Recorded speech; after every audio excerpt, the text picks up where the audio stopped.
de Badiana. Aujourd'hui, Badiana célèbre ses journées culturelles.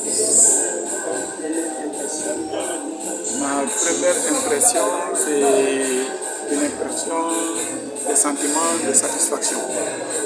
28 éditions, c'est pas une mince affaire, il faut le faire. Et donc, sous ce rapport, quand même mettre en place une organisation de cette envergure et qui prend en charge pendant 28 éditions un peu les destinées du village.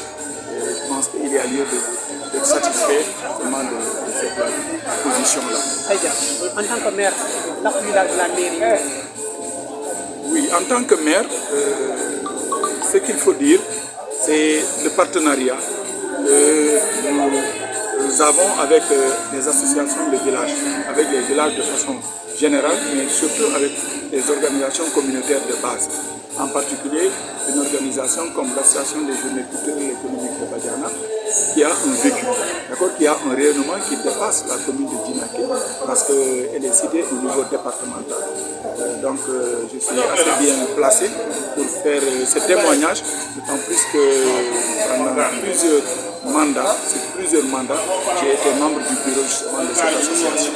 Elle a eu plusieurs réalisations et c'est ce qui nous vaut cette notoriété auprès des autorités administratives déconcentrées et de proximité. Récemment, vous avez aperçu à Dakar, vous avez même pris à Djegounefou, vous avez aperçu à Dakar. Est-ce que vous pouvez revenir sur votre présence? Oui, vous m'avez aperçu à Dakar, mais sous une autre casquette. C'est là je suis le président de l'association pour le développement de la commune de Djinaké.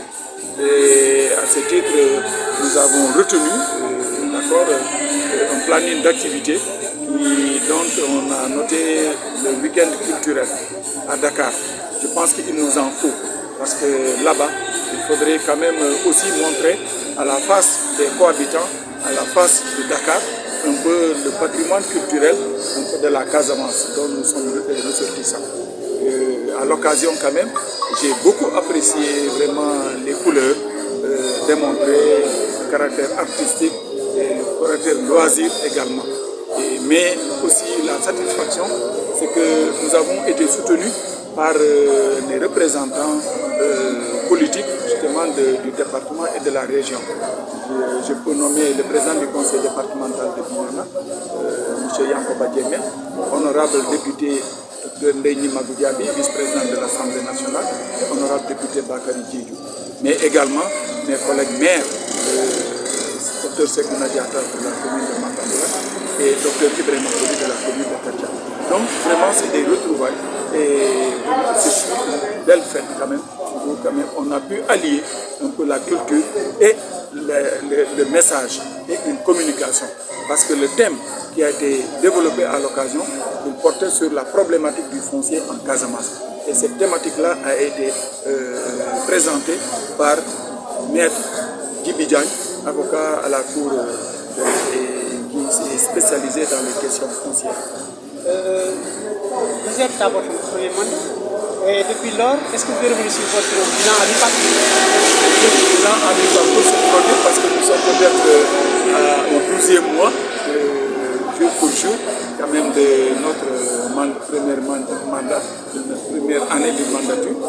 Mais là, il faut reconnaître que ça n'a pas été si facile que ça. Mais ce qu'il faut retenir, c'est l'importance justement des missions qui nous sont confiées. Et nous avons développé une approche quand même de concertation, de communication avec les populations pour qu'ensemble nous puissions adresser les solutions les meilleures aux problèmes qui se posent justement à la commune de Djinaké. Nous les avons bien identifiés et nous ont été rapportés. C'est déjà le problème d'accès à l'eau potable. Et sur ce sujet, que l'ancienne équipe déjà avait fait du chemin. Et il nous restait absolument à continuer sur la lancée par rapport justement au projet d'adduction d'eau. Et aujourd'hui, étape après étape, nous allons nous déployer. Aujourd'hui, c'est le forage de Djinaké qui polarise les villages de Badiana, Kakare, Djinaké, Beni et Belay. Donc, par rapport aux moyens financiers dont nous disposons, quand même une enveloppe de 50 millions avait été positionnée en 2022 pour prendre en charge justement les paiements des travaux d'adduction d'eau, ce qui s'élève à 70 millions.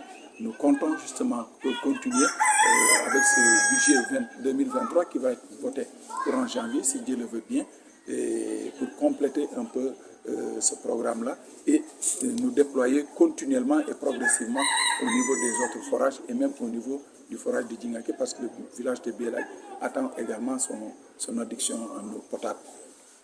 La jeunesse, l'emploi. La jeunesse, l'emploi est le meilleur pourvoyeur d'emploi, c'est l'agriculture, nous le savons. Et les terres, nous en avons.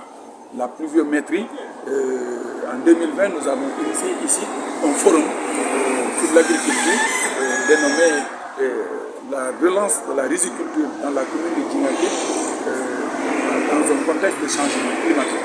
Là, c'est l'ASTECOP, l'association dont je vous ai parlé tantôt, qui avait initié ce forum.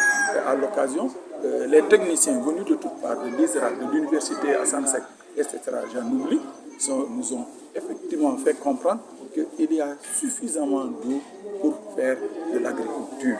Contrairement à ce que les gens laissent entendre. Il n'a pas assez plu, il n'a pas plu, etc. Il y a des variétés avec la recherche, la technologie qui permettent quand même, tant soit peu, avec un minimum d'eau, quand même de relancer. Nous entendons donc nous engager dans le cadre de l'agriculture et inviter les jeunesses et les populations quand même à produire parce que dans la production il y a la santé déjà, dans la production il y a les revenus, d'accord, et dans la production il y a le bien-être, d'accord. Donc le premier pourvoyeur pour nous c'est l'agriculture. Si tout le monde s'y mettait, quelle que soit par ailleurs votre activité professionnelle, et moi mon credo c'est de demander même à chaque fonctionnaire de s'organiser pour épargner en 50 000 francs et se donner une parcelle de riziculture et déjà vous allez beaucoup aider. Quand on aura cultivé partout, on récoltera. Comme cette année d'ailleurs, vraiment la terre n'a pas menti.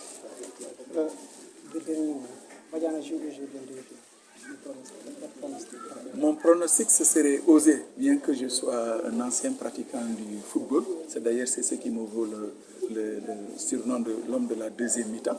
Et je souhaite plutôt, et je formule les prières pour qu'ils en sortent vainqueurs, comme ce fut la dernière fois quand ils ont rencontré Yamaton. Cette fois, c'est contre Bendoula.